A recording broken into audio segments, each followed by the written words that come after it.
Erik Bandholz is a known commodity in the D2C space. He's been at it for a long time, doing a lot of different stuff with BeardBrand, with eCommerce Conversations, his podcast. And I haven't had him on for a little while now, and it's time to come back in because Erik and BeardBrand, Erik has been public about some challenges in the business, but he's also been public about some things that have gone well more recently. And I haven't heard all the details, and I don't know that we'll get to all the details, but I want to ask him about it. So Erik is on the show today to talk about where BeardBrand is at these days, how it's going, and then hopefully get into some stuff around building your business for freedom and what kind of outputs you're actually getting relative to the inputs you're putting into your business in terms of lifestyle and those kinds of things.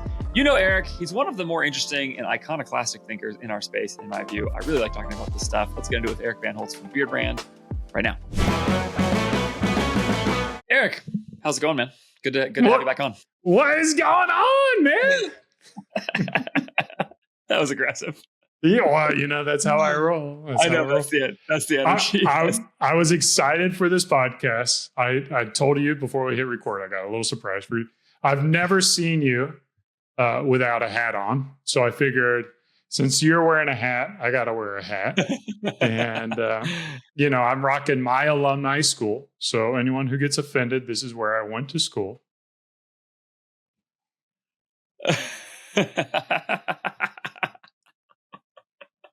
You got to watch the video. Yeah, I'm not even going to talk. Well, we won't even talk about it. You're going to have to tune in on YouTube to see what kind of hat I'm wearing. Yeah. Okay. Well, it's very different than where I went to school. That hat does not exist where I went to school. It's on the other end. For my education in theology. Yeah. Yeah. Oh man, that's great. Well, can I say something stupid about my hat? It's one of the dumbest things about me, which is that I've actually come to realize, what you said, that I'm always wearing a hat. I've come to realize that people associate me with wearing a hat in the space, and so now I feel like I have to. Are you balding? No. Actually, that's another funny You're thing. one of those jerks that have a full head of hair, full and lush, and you still wear a hat. No, bald people hate you. Yeah. I'm 3/8 Lebanese, and so I got a good Lebanese head of hair. So yeah. But I guess the other counterpoint is people like you help bald people have a claim that they actually have hair under their head. Yeah. Permission for everyone to wear a hat. Yeah. So now I realize it's I hate to say it's been part of my brand is to wear a hat. And it's one of the douchiest things I can say about it. There you go. Yeah, I know. We're all marketers here. So, okay, listen, you talked about things were not going so good at BeardBrand there, but then you told me before the call, you're more bullish than they've been. Current state of BeardBrand, go. Yeah. Current state of BeardBrand is we're meeting our expectations. However, I have low expectations. So the process is how to raise the expectations, and hopefully the business will follow. But long story short, for those who haven't been listening to my podcast or follow me on X, in 2023 and 2024, between the 2 years, we lost nearly $1 million of literal cash. Cash went out the business. Very stressful. And my mindset was figuring out how to plug the holes in the boat. And we finally got it to where I feel like we've plugged all those holes. Business is, kind of doing as expected. And right now the mindset is, how do I get the wind back in the sails? Because we're just kind of sitting in the ocean right now, but I need a little wind behind us. What year did you start BeardBrand? We launched the brand in 2012, and then started selling the products in 2013. Do you still have emotional wind in your sails after all that for the brand? Yeah. Can you get excited about the future of BeardBrand? We just grab these. We just launched these new. We could talk about this too, because this is our fragrance. Yeah. And awesome. We went a different route. We've got the rollerball. I thought about this. Yeah. And I'm excited for this. There's more fragrances we have in the pipeline. I think what makes it easy for me, being in the game for 13 years is, at this point, my team, I just enjoy them. It's kind of like, there's no anxiety showing up for work because I could just, chat with any of my team members at any time. about anything. And then there's still a lot of work to do. Like when you have work and things to fix and things to do, it gives you a reason to come in. And even if it's fixing things that used to be working that no longer are working, but you want to get working again, I don't know. I still kind of find that energy for it. So, but it does go in waves. There's certainly like problems that I'm not excited to solve. Like we got sued again. That was not a fun problem. Manufacturing Not issues. like you're saying that wasn't like a business partner sued you for all you're worth. That was like a stupid thing, Yeah, right? I mean, the annoying thing that? is, knock on wood, we haven't really been sued for legitimate reasons, in my opinion. So the reasons we've been sued, the first one was the ADA troll website, which we fought and they eventually dropped with prejudice. And then the most recent one was a patent, what I believe to be a patent troll. They had a patent on something, and in regards to how to sort data and how your reviews show up on your website. So it's kind of like a weird thing. So us and BK Beauty and Takova's, we all got hit with the same lawsuit. Yeah, that kind of thing is just an energy suck. That's not a fun problem to solve. Yeah, that's not. You're not creating wealth. You're not bringing value to your customers. Like you're just fighting to not have money stolen from you. So yeah, part of the game, guys. Yeah. I mean, it sounds like you're motivated. It's one of the things that, like, lifestyle wise, I want to talk a lot about sort of how you plug the holes as much as you're willing to talk about and able to talk about. And maybe you have some good episodes of your show to point people towards for this. Because you've been doing a podcast for a long time and talk about a lot of the stuff, but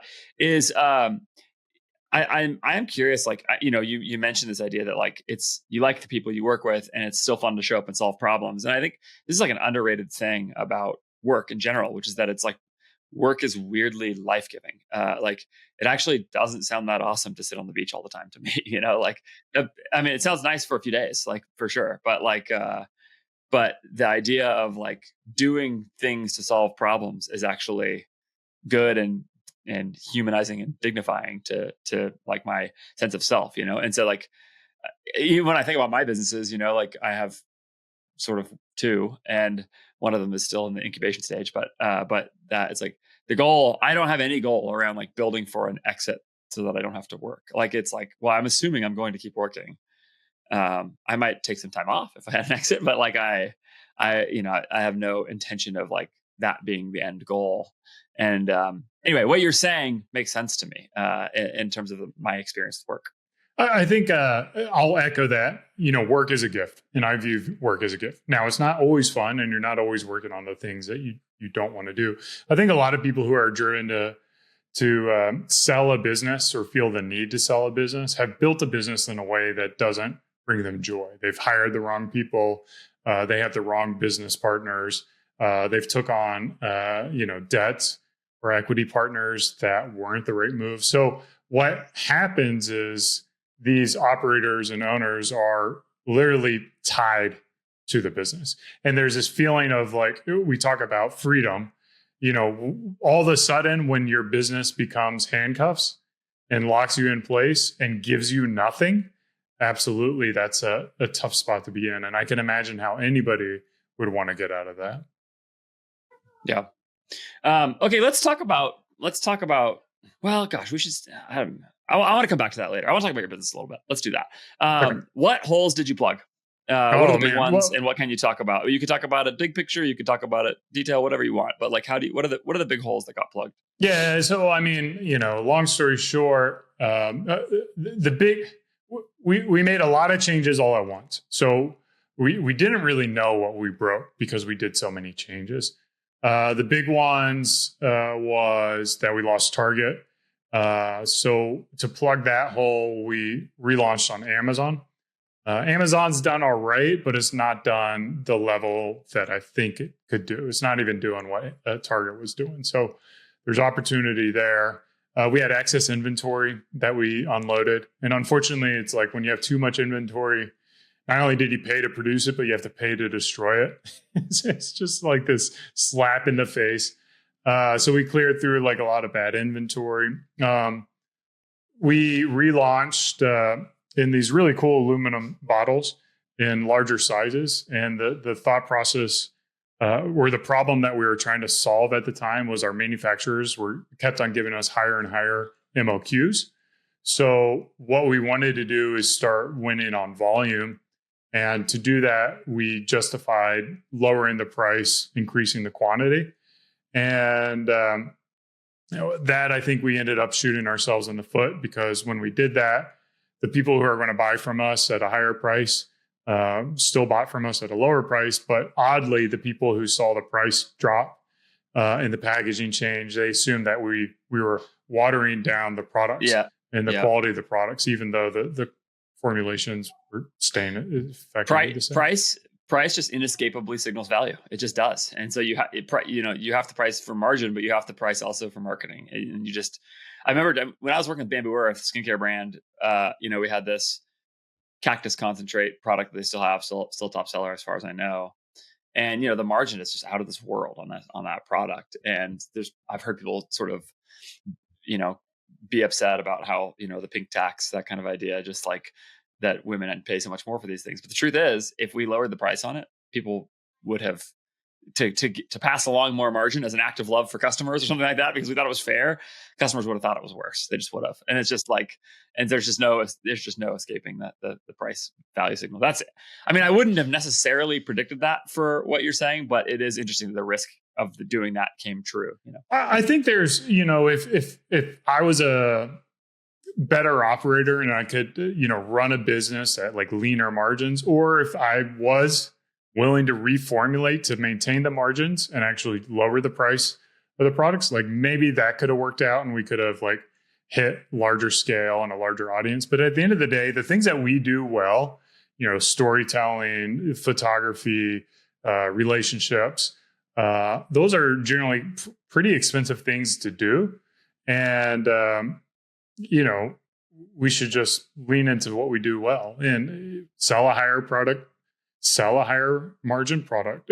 And the mistake, to answer your question, is the finding the holes or plugging the holes, was we had to find new manufacturers that could work with smaller MOQs. And that was like the big change for us, is like the big lesson that we learned is quit changing our business for our manufacturers and find manufacturers that fit our business. I have officially figured out why many people are not using INTELLIGEMS for CRO testing, for profit optimization on their website. And it's because they're not using anything for that. They're not doing any CRO. They're not doing any profit optimization on their website. And that is the problem. And if that is you, it is time to change that. You need to start. I have come to believe that this is one of the biggest areas of opportunity for smart brands to just hammer away at making the website experience better for your customers, optimizing the pricing of all the different touch points of different things on your site. That includes the price of the product itself, the shipping cost you're charging, the free shipping threshold, the site-wide discount on your site. All these different things are decisions you are making in relation to the customer's experience of your product and your offer. And yet, many people are doing very little to actually test and optimize them. I had a client just recently have a 45% lift in revenue per customer. And this would be actually directly laddered to profit per customer, because the offer was basically the same, by changing the landing page they were sending traffic to. Now, I don't think that 45% rate is going to hold at more scale, but I'm certain they had a real statistically significant win there. And they're going to try and replicate it with other things on their site, with other tests just like this. They did it with INTELLIGEMS. And that right there illustrates the range of things INTELLIGEMS can help you do, from simple CRO landing page testing, done very easily with making it very easy to read the actual profit impact on your business, from stuff like that, all the way up through, again, testing the big needle moving price, offer, free shipping threshold, those kinds of things on your website, everything in between. You can do it all really easily with a fast setup, and it really can make a big impact on the profit you drive on every click in your business. Get going with INTELLIGEMS today. You can do it for 20% off your first 3 months by going to intelligems.io and using the code FARIS20, F-A-R-I-S-20, or you can just follow the link in the show notes here. You'll get that. You get 20% off your first 3 months. The transition is easy. You don't need a developer to set it up. Get testing sooner rather than later. Start optimizing and start making every click on your website more profitable for your business with INTELLIGEMS. Okay, I have a couple questions about that. First of all, so did you change the price back to the original pricing? Yeah, so we have because the sizing's different and a lot of things are different. It's not like a one for one, the exact same old price, but we did raise the pricing, and then we have been working towards. The other mistake we made is we put our products in bigger packaging, so we're still in the process of rolling out more realistic packaging sizes. Like our customers would buy 2 or 3 bottles and they'd have 2 years worth of inventory. So that kills reorder rate. Yeah. It's funny too. I think, you tell me if you think this is true. I have a question about your manufacturing thing too, but you mentioned that we were going to be competitors here in a little bit or whatever, because while you showed your cologne, for people who don't know, right, I'm starting a cologne e-commerce business as well, and you and I think tweeted publicly about it, which was really I told you all the challenges. Yeah, it was super helpful. It was one of those moments of like, people just don't understand how. I try to tell my friends who don't work in e-commerce like how great the people are in this industry by and large, because it was just like, you got plenty to do. You don't need to go tell me all the things you've learned from 10 years of blood, sweat, and tears.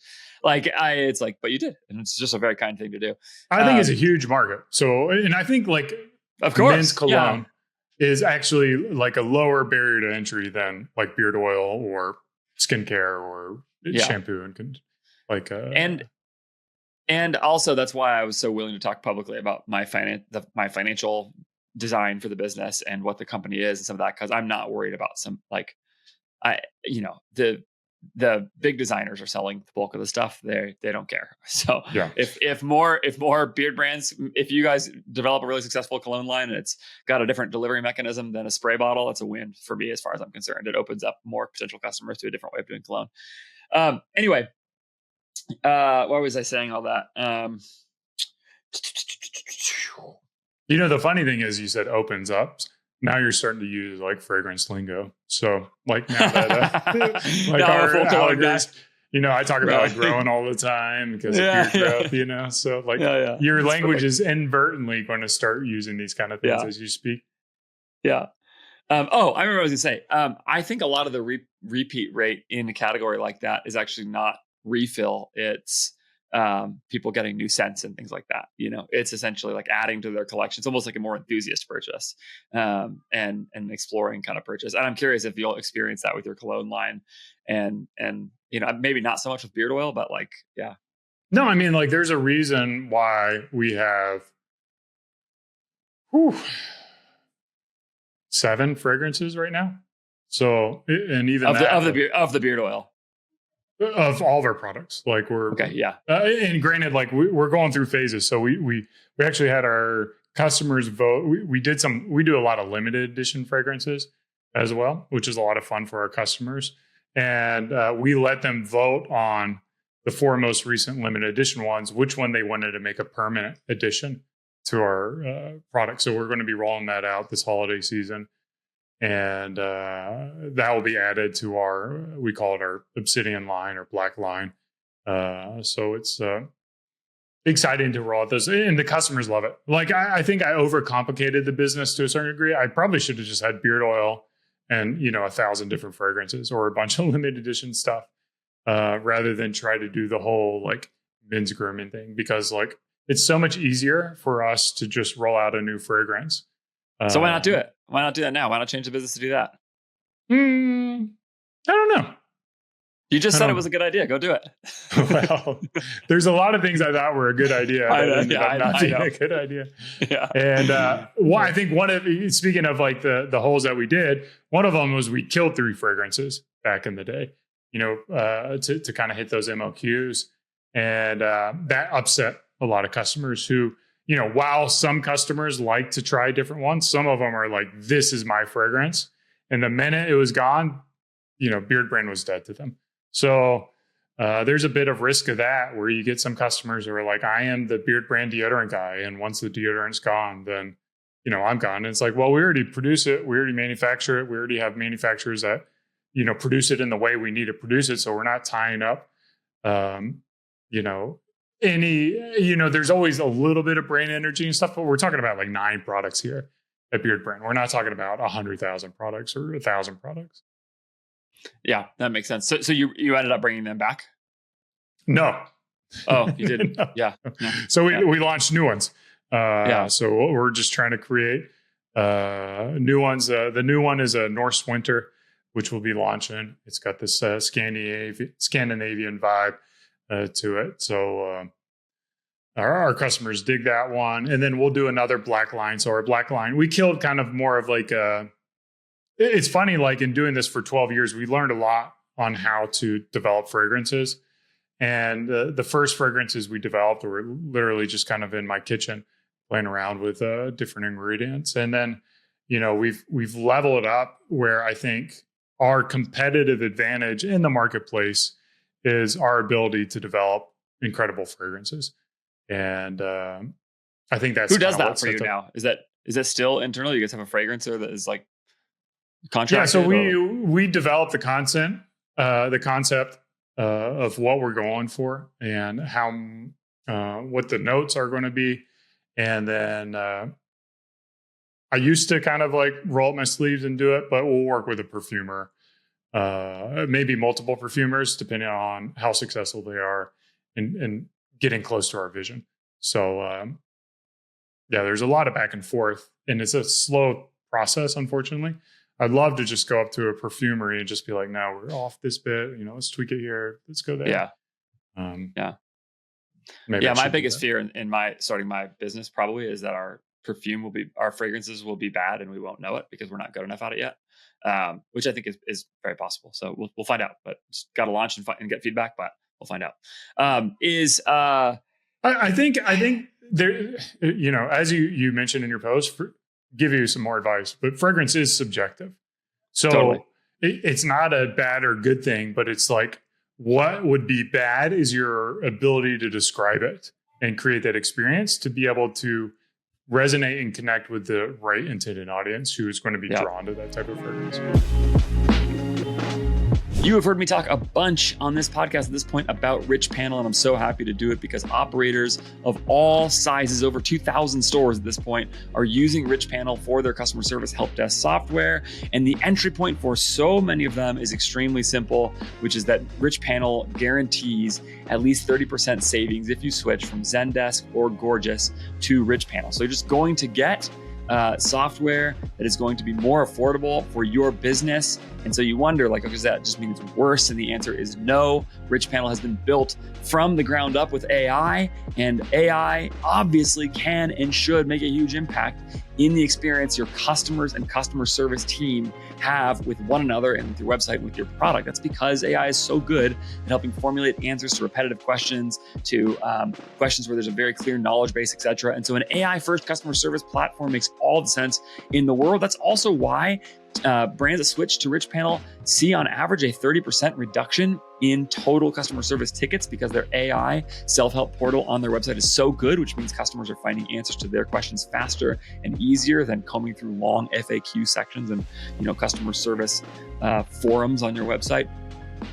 And so RICHPANEL is just a great piece of software, and it saves you a bunch of money. So why not switch? Well, one reason you might not want to switch is because it might take too long to transition. RICHPANEL has that covered as well. They have an ability to get you onboarded onto their platform in less than 2 weeks. They know you don't have time to waste doing this. They know you need to get up to speed, especially with Black Friday coming. Go check it out now. Over 2,000 brands are using it, like I said, including multiple of my clients, including very large brands with lots of customers and lots of tickets like Jones Road Beauty, like Ridge, like Pillowcase. You know it. Go check it out today. richpanel.com. Tell them I sent you. Yeah, that's ultimately what I think, right? That's the reason we're doing it. It's that I think there is some risk that we'll I have this like fear, and this might just be because of my personal psychological shortcomings, of just like putting this out there and then having a bunch of people respond and just be like, "Bah, you idiots! I can't believe you thought you would sell this to us," And I don't really think that's going to happen. Like we've sampled a bunch of stuff and had a lot of people smell it, and nobody's had that reaction so far. Yeah. But you wear it? But yeah. Yeah, definitely. Okay. Yeah, I wear those and other companies. I should buy some BeardBrand and see how it changes because I'm trying to get a sense of all the different ones. So I don't just wear ours right now, but yeah. I'll tell you, like a great fragrance, in my opinion, is one where you wear it, and you can't wait to start the next day because you're like, I just can't wait to put on that fragrance. And then when you wear a lot of different ones, you almost get addicted to it. You're like, oh man, like I need a hit of that. Like, just come on, man. Give me.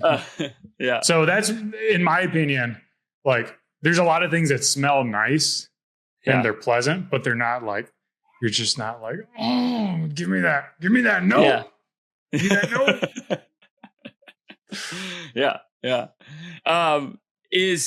Okay, so let's do any more holes that you plugged, because then I have another question about one of the ones that you plugged. But any other holes that got plugged for you?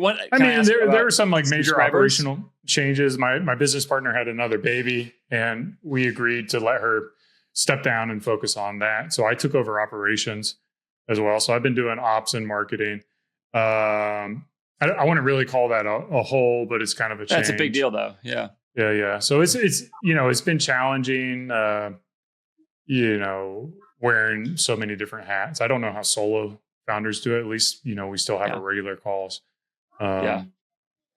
And then I don't know, you'll have to, I literally did like a half an hour podcast where it rambled about all the things that were broken with the business. Great. So, I'll link it. I'll link that out so you can get more of them there.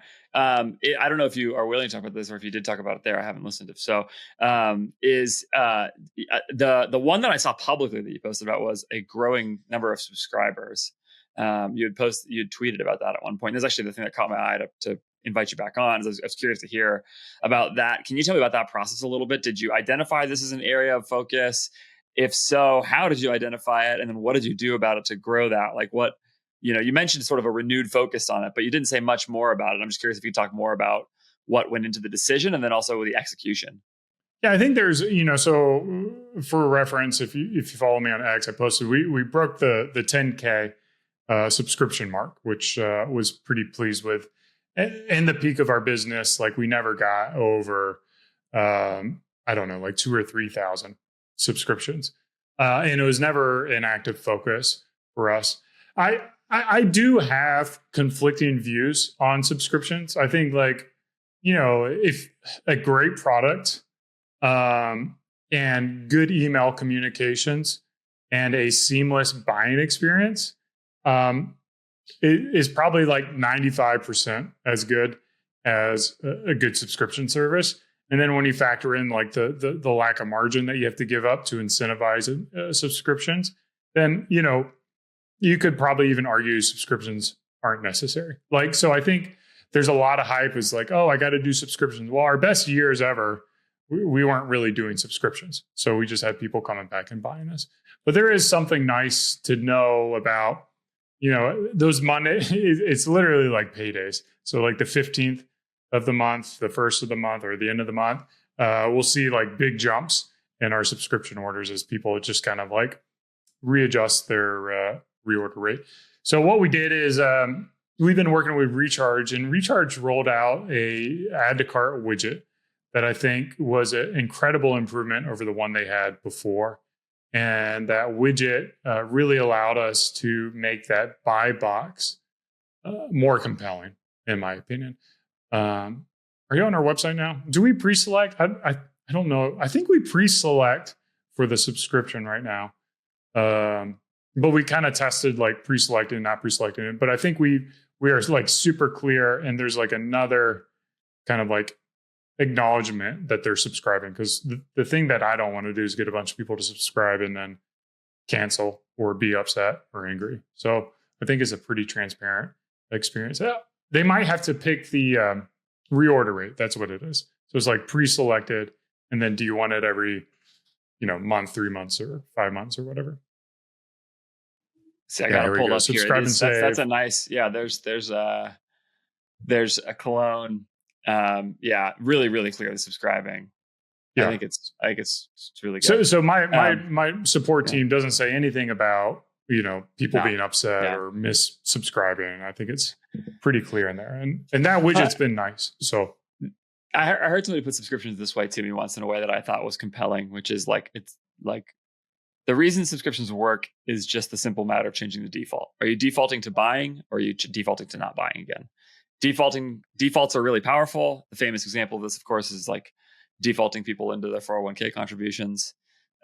You know, the person retains 100% of the freedom to make the decision that they want to, but the reduction of friction in the process it has a big impact on people's actual behaviors, and it's a nudge, right? So I think that's very clearly the reason it works if it works. The challenge with subscriptions in a business like BeardBrand is that the product lasts really different amounts of times for people depending on how much they use it. And so you're going to get, I have too much of it, I have not enough of it, all those kinds of things.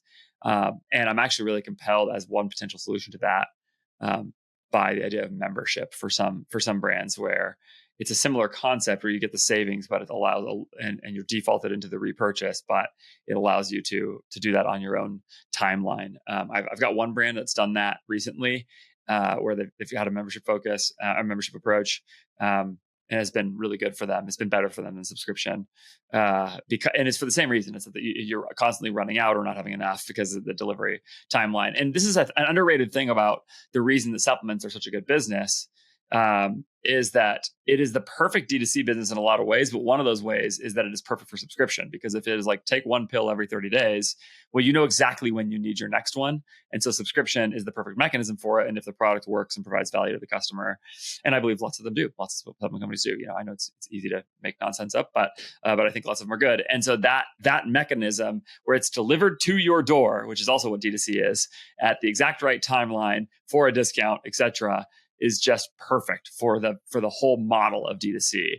And so anyway, so I think that's part of the way to think through what subscription, the value it brings, is to like try to answer the question to yourself, how much does my business fit into something like that framework? Does it actually do a thing where it's like really regularly reusable and it is really helpful? It's actually really nice if you're subscribed to a supplement that you don't have to go to the store and get it. It's great that it shows up at your door at exactly the right time you do it. It's like a modern convenience, And I think there's a question like to sort of evaluate for most businesses, which is, do we have something like that in our business? And if you have something sort of like that, but you have a usage problem, you should consider membership instead of subscription, because there's potentially a way to do that without having quite so much churn, et cetera. Yeah. And to be fair to, Recharge as a provider, we use SMS messaging. That's really effective. So basically it's going out, hey, we're sending out some products next week. How you doing? Do you need to pause it, skip it, press a letter? And then it's like, pause. And then it's like, all right, for how long? Tell us the number of weeks. And then they just hit 3 and then it does it. So, having that really good communication between email and SMS can effectively eliminate any kind of churn issues. And I think we've resolved that with that good communication. Yeah. Yeah, that's great. Okay. So you've grown subscription. You've defaulted people in. I see what you're saying about drawbacks, but yeah, it is nice. The other drawback is people no longer go to your website. So there's less of a chance to get like new products in front of their face once they are on a subscription. So they may, interesting. Yeah, you're really reliant on like outbound mechanisms like SMS and email and ads. Yeah. What you're describing is interesting to me because it's a bunch of little things all adding up, as opposed to you guys did this one weird trick that solved BeardBrand's problems, and yeah, it would be. And it is funny though, because I think a lot of e-commerce, you should think in terms of asymmetric bets. Like there's these questions about what can work. When I look at your new colognes, like that looks like something that could be that for you, where it could really be a product that meaningfully impacts the business in a new way. Because that's a newer product line for you, right? Yeah. So the cologne I'm real bullish on. The other one is our deodorant. We have a utility deodorant that doesn't leave stains. You can spray it right on your shirt, white shirt, black shirt. All natural or aluminum free. And you can also spray it like in your shoes, on your body, anywhere in your body. So it's got a lot of unique features. The downside is, I don't know, the price point's a little more aggressive in deodorants. So maybe we play around even going higher in price or something like that. It's a pretty expensive product to manufacture too. So We haven't seen the same kind of traction that surprisingly we've seen with our cologne. So it'll be interesting to see if I think that could be a 7-figure product in itself, or deodorant. It's just a matter of figuring out how to get it. If you allowed me to be an equity investor in BeardBrand, but I only got to invest in one product line, when I look at your guys' products, I would bet on the cologne. I guess that's obvious because I'm starting a cologne business, so that probably already says that. But like, there's a lot of reasons I think it's good, and I like your roller ball applicator too. I think that's really cool. So you've done it in a clever way. Okay? We did enough of those. I actually wanted to go back to the shopping new manufacturers. How did you do that? What did you do to go find a new manufacturer? I just bitched about it on a podcast, and one of the listeners hit me up, and he's like, "Hey, I got a manufacturing company. You want to come here?" It's literally that's really funny. So I do think there is building publicly does provide a lot of value. I know a lot of people get scared to share things and become a little tight-lipped, but the more you're transparent out there, the more help comes your way. And then like the common things, just like continuously just searching on Google, trying to go to trade shows, look at lists, kind of the usual things that you do. Yeah. I am convinced, I've said this a lot of times, that supply chains are the most under-optimized part of most e-commerce businesses still. People just haven't shopped it really seriously, and they haven't got about it. But as you experience, it just makes a tremendous impact on your business. And it can be all kinds of things. It can be unit costs, but it can also be MOQs, which is like a huge deal for tying up your cash and your ability to serve your customer and all that. I've talked a lot about, for the business I'm building, doing it with a sponsor on the show, Move Supply Chain, that is like built in the Philippines and helps you go do this.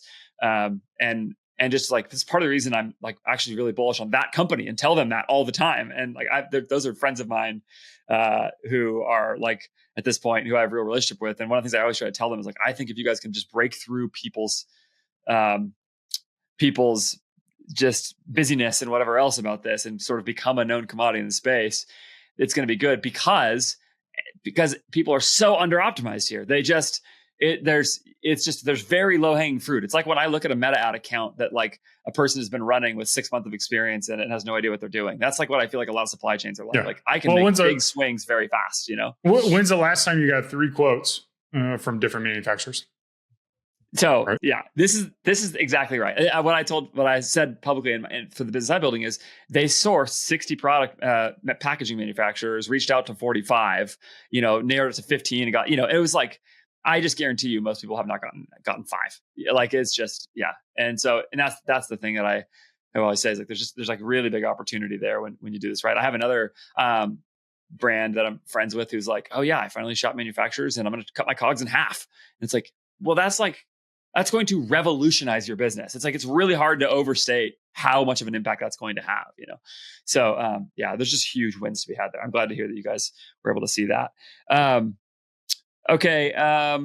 Let me just give you one more chance to say anything else you want to say about things that have been good. And then in 6 months or a year, let's come back and revisit and hear about how it's going, about moving from plugged holes to real forward progress. Is there any other last stuff that you think is helpful for people to hear about? We will link to your episode that has, I think, 34 of these in it. And so go check that out. The link is in the show notes to hear Erik talk more about all these things. But any other little previews you want to give people? Yeah, I mean, sometimes things are like always kind of like 2 steps forward, 1 step back. So it doesn't feel like it's a home run. We've tinkered around with like AI ad creation, which I'm kind of bullish on.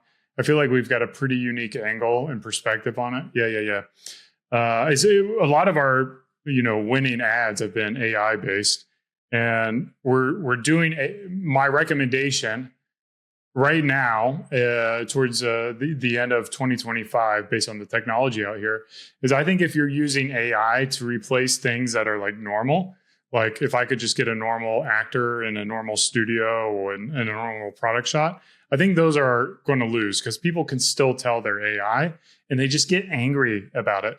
But if you go like completely unhinged creativity wise and you unleash yourself from the constraints of reality, then I think there's a lot of opportunity in AI. So one of our best performing ads is a unicorn vomiting, which is one of our product names is Unicorn Vomit.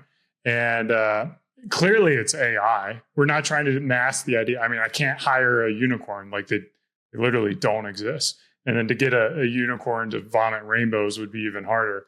So, it is, it's not the highest production process, but it's worked well for us and it's converted. So we're going to continue, testing those kind of stories where things can be a little surreal.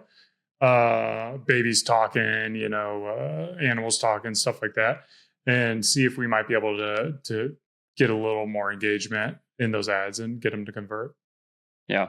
The reason I said really like that is because I think of you as the brand guy. And so when I hear people talk about AI, they're sometimes talking about the thing that you just said. And I think there's more awareness of that all the time, that's the best use of AI and creative right now.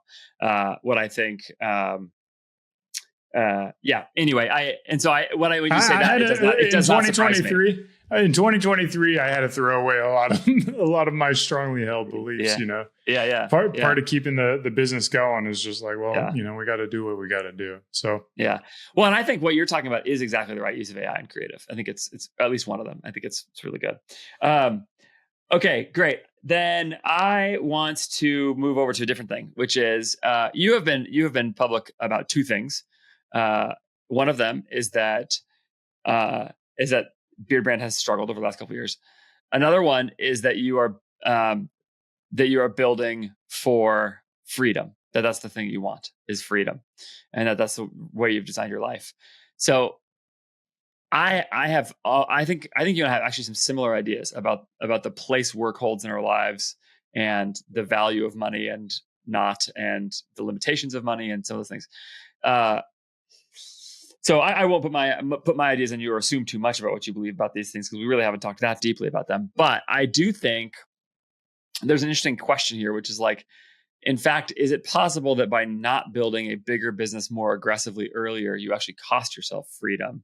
Like essentially, is there a way in which by more aggressively, and I don't even know if this is possible, but if you could have sort of grinded harder or done something crazier earlier on, could you have not experienced those challenges that you've had over the last couple of years? Because those, in my experience, those kinds of challenges tend to eat up your freedom. They tend to be kind of consuming. So anyway, I think you get the point of what I'm asking. Say what you want about that. No, I mean, I think we've built a pretty good company. BeardBrand is a bootstrap company. We made money every year. Except for 23 and 24, we'll make money again in 25. So like we've been taking chips off the table. We've been in business 13 years for 11 of those 12. So we put a little bit back into it the past couple of years through our the savings that we had. And like the reality is my house is paid for, so I got no mortgage. My cars are paid for, so I got no what do they call those? Car loans. I'm able to put my kids in the school that I strongly believe in, which is a entrepreneurial project-based school. We go to Denmark every summer for 5 weeks. I'm taking my daughter to Tokyo here in less than a month. Just the two of us. We're going to fly out there. And I get a row in the morning. I get to lift weights when I want. Like, I don't know, like, and maybe this is one of my problems, like, I don't know what else there is to have in life. My wife and I will be celebrating our 20th anniversary in May of next year. I'm going to try to take her to Norway. Never been to Norway. So like, I don't know. There's a lot of things that I'm excited about. And the trade-off is, sometimes the business isn't doing what it wants and maybe I could put more time into it, but I'm kind of just okay. Like I'm okay that it takes an extra week or an extra couple of weeks or an extra month. Sometimes things take really long time that I know if we really grinded on it. But there's that trade-off of like grinding. You get stressed, you get anxious, you gain weight or you lose weight, you lose your hair. You lose relationships, you get divorced. Your friends, not your friends, but your kids don't have that time with you. So, I mean, it's like, what's the point of the business if you're giving up all that stuff? So I'm more of the fan of like having a lot of burners glow dimly than, one glowing really, really hot. Yeah. That's a fantastic answer. And I asked that question partly just to interrogate an idea, not necessarily because I believe the question that I asked. I think what you're saying is right. And maybe tell me if you think this is right. I'm interpreting your situation a little bit here, but there might have even been a higher death risk of the business if you had grinded harder earlier because you'd have pushed it harder than it could go.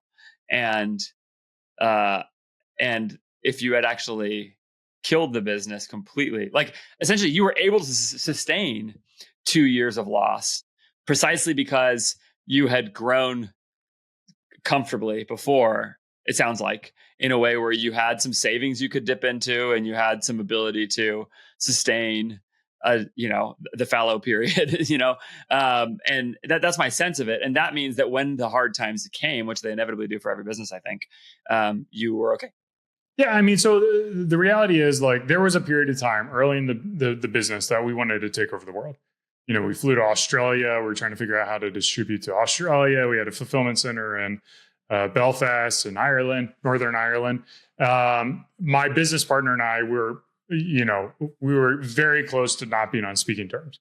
Like, I wanted to put as much into the business as possible and see it grow. And, she felt like she was working without compensation. And, so like there's a lot of conflict between us, and it was not fun. Like, I had many like uncomfortable nights of sleep, and we came to terms where we're like, let's just make money and then let it go where it goes. And if it only goes to $1 million company, then that's fine. We can make it work. And if it goes bigger, then cool. And what we found is, like, when that was our strategy, kind of like a profit first strategy, then, of course the business got profitable, and then our stress went down, and the company also grew, because we're allocating our resources more efficiently to the things that the business really should be spending money on. And I think one of the challenges is, like, if you live, paycheck to paycheck with your business, is like, a lot of times you're putting money into things that you don't need to do because you want to grow so quickly. And, that you're literally throwing money away that you could be saving.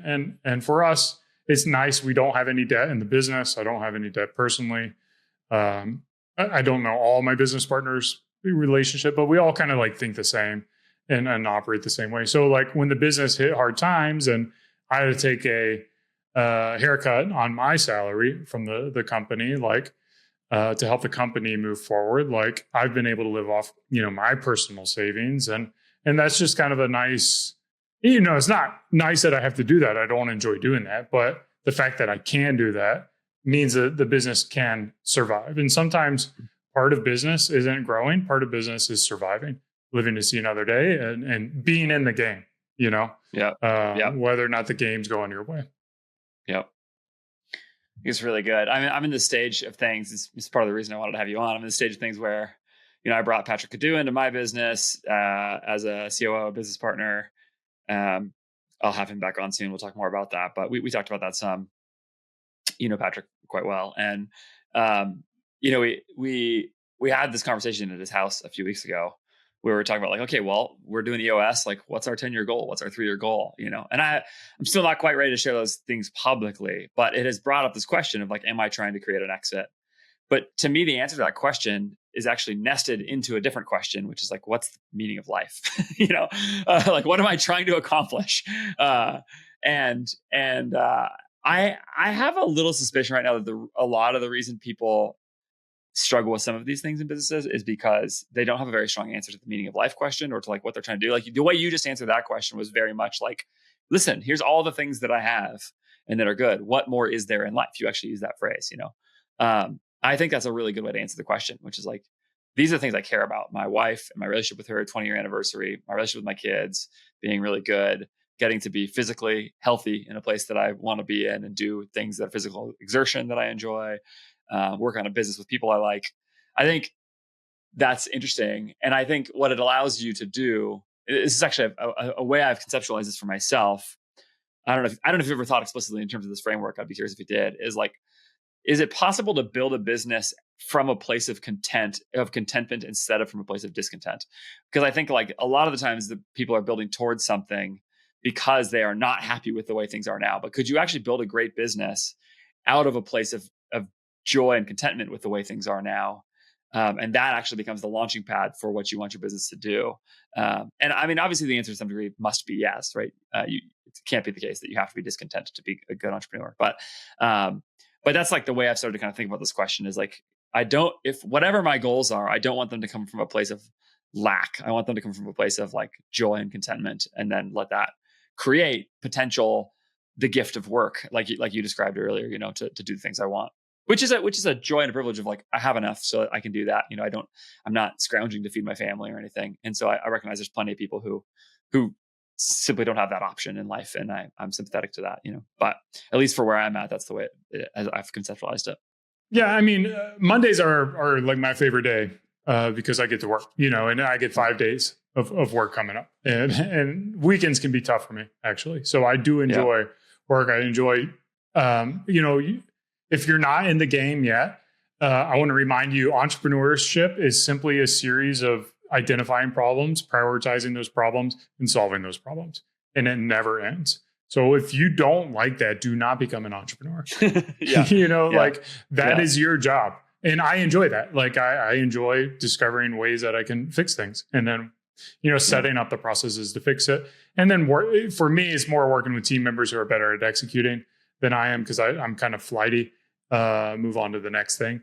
But, when I do that, it's just a lot of fun. And, I've intentionally thought about along the ways, the perspective that I have when it comes to building this business is, how do I build a business that I can pass on to my kids or my grandkids? And then when you think in that kind of time frame, like I'm 44 years old, let's say I can, God willing, live to 80 years old. So I've got 36 years. So I'm building a 36-year business. So how am I going to enjoy doing this for 36 years? I'm only going to enjoy it if I'm working on the projects I want to work on with the people who I want to work with when I want to work on them. So like, those are the three things that I think about is like, who am I working with? When am I working? And what am I working on? Yeah. Yeah. I love that. That's awesome. Any last stuff before we hang up? Any big burning entrepreneurial thoughts? Do you have something I like to ask people who are in the e-commerce space? Any just like things you're hot on right now on your D2C business, things that are your ideas that you're excited about, tactics, strategies? Well, what's top of mind for you right now? Well, so, I had a phone call with another entrepreneurial friend, and I know some people are out there are still suffering. We got sued recently, and that there's nothing fun in that. I got a DM from someone who's also getting sued. And for the people who are suffering, I just want to send a reminder out there that the phase you are in, it will end. It is not permanent. The darkness that you are experiencing, you are going to figure out a way through it. Maybe it is bankruptcy. Maybe it is shutting the business down. Maybe it is getting a job for somebody else. Maybe it is, feeling like you're a failure to your family. But that's not a permanent thing, because like, you are going to move forward. It is not the end of the road.